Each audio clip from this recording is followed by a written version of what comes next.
Parliament के मंजूर करदा कवानीन पर अमल दरामद हर इदारे पर लाजिम है। इलेक्शन एक्ट में तरमीम के बाद सुप्रीम कोर्ट का हुक्म गैर मुअस्सर। कानूनी टीम ने इलेक्शन एक्ट पर अमल करने की हतमी तजवीज़ दे दी। चीफ इलेक्शन कमिश्नर की जेर सदारत अहम मुशावरती इजलास, मखसूस नशिस्तों पर मुअत्तल अरकान की बहाली की तजवीज़।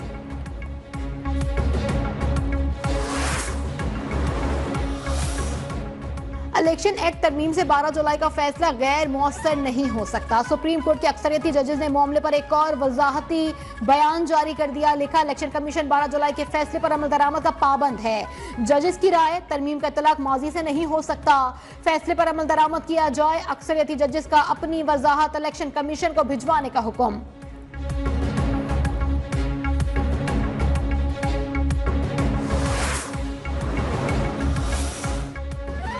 सुप्रीम कोर्ट की मजीद वजाहत के बाद इलेक्शन कमीशन मकमसे का शिकार। इलेक्शन कमीशन इजलास की अंदरूनी कहानी सामने आ गई। जराए ने बताया कि वजाहती फैसले ने इलेक्शन कमीशन को मुअत्तल अरकान को बहाल करने से रोक दिया। इलेक्शन कमीशन इजलास में कोई फैसला नहीं कर सका। इजलास 1 घंटा 30 मिनट तक जारी रहा। कानूनी टीम ने इलेक्शन कमीशन हुकाम को कानूनी निकात पर ब्रीफिंग दी। इलेक्शन कमीशन का मुशावरत जारी रखने का फैसला। कल दोबारा इजलास बुलाए जाने का इम्कान।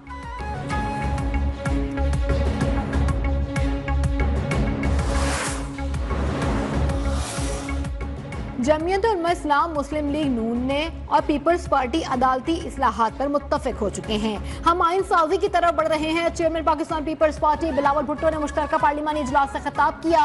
खिताब में कहा कि इत्तेफाक राय के बाद जो शिकायत आई उनकी मजम्मत करते हैं। पार्लिमानी मीटिंग के बाद मौलाना फजलुर रहमान से मुलाकात करूंगा। JUIFA और पीपल्स पार्टी ने हमेशा आइन साजी में किरदार अदा किया।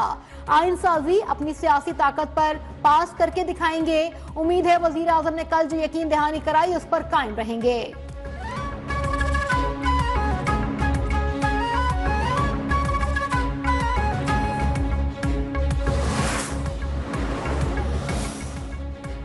आईनी इस्लाहात कमेटी ने आईनी तरमीम के मुसव्वदे की मंजूरी दे दी। खुसूसी पार्लिमानी कमेटी का इजलास खुर्शीद शाह की जेर सदारत हुआ, जिसमें 26 निकात पर मुश्तमिल मुसव्वदे को हतमी शक्ल दे दी गई।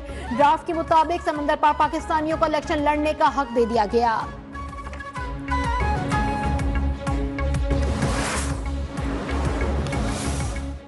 आईनी तरामीम की मंजूरी, मौलाना की हिमायत जरूरी। हुकूमती कायदीन की मौलाना फजलुर रहमान को मनाने की सड़ तोड़ कोशिशें। JUI सरबराह का घर मरकज निगाह बन गया।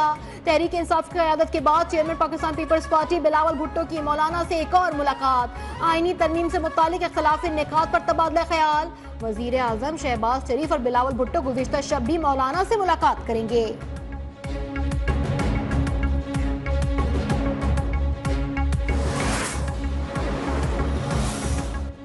हुकूमत की आईनी तरमीम पहले सेनेट से मंजूर कराने की तैयारी। नंबर गेम पूरे होने पर सेनेट में आईनी तरमीम लाने का फैसला। कौमी असम्बली का इजलास अब से कुछ देर बाद होगा। कौमी असम्बली का 15, सेनेट इजलास का 7 निकाती एजेंडा जारी। जराये के मुताबिक आईनी तरमीम इजलासों के एजेंडे पर मौजूद नहीं। तरमीम सप्लीमेंट्री एजेंडे के तौर पर लाई जाएगी।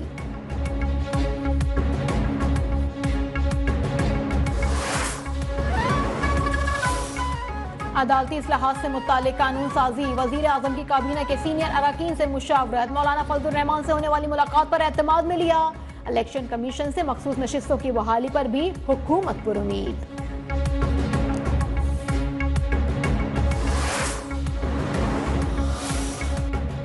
जजेस की तैनाती पर PTI बुनियादी मंशूर से हट गई। तहरीक इंसाफ के मंशूर के दस्तावेज न्यूज़ 1 ने हासिल कर लिए।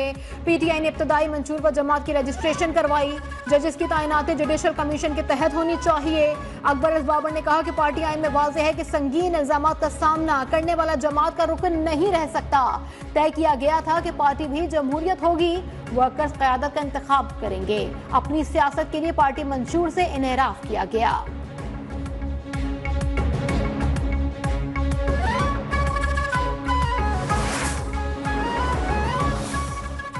सिंध के हुकूक पर कोई डाका मारेगा तो चुप नहीं बैठेंगे। वजीर आला सिंध मुराद अली शाह ने खबरदार कर दिया। कहा, 18वीं तरमीम में मिसाक जमहूरियत पर काम नहीं हो सका।